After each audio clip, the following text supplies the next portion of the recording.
Sveiki, mani sauc Aleksandra Ardāšana. Es prezentēšu jums savu darbu, kuru gribu sūtīt uz konkursu Man pieder debesis.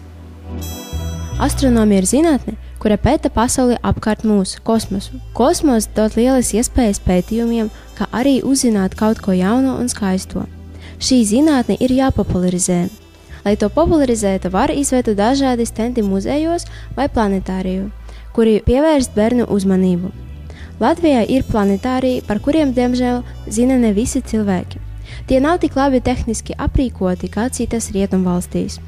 Lai pievērstu cilvēku uzmanību, labāk izmantot interaktīvu vidi, jo tā dod iespējas pašam iedarboties un iepazīties.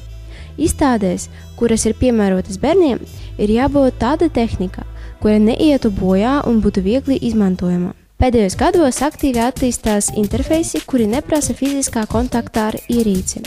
Viena no tādām ierīcēm ir Microsoft Kinect, kura dod iespēju kontrolēt programmu ar žestiem un ķermeņa kustībām. Kinect ir dziļuma kamera, kura noteic attālumu starp lēcu un priekšmetu. Vispirms Kinect bija piemērots tikai spēlēm, taču izstrādātāji izveidoja programmatūru FAST, ar kura palīdzību var pielāgot Kinect jebkurai programmai.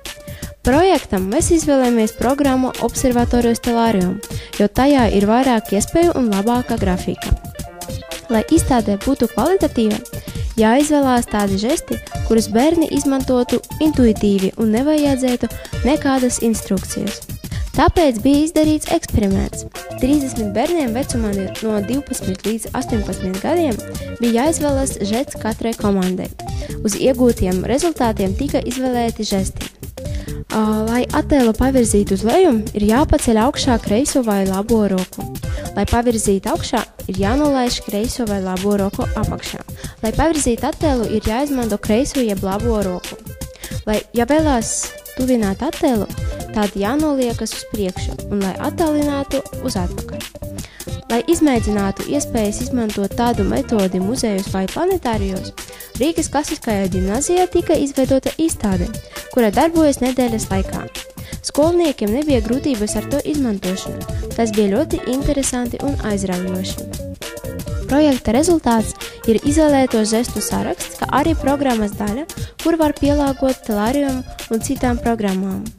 Paldies par uzmanību, lai veicas visiem dalībniekiem!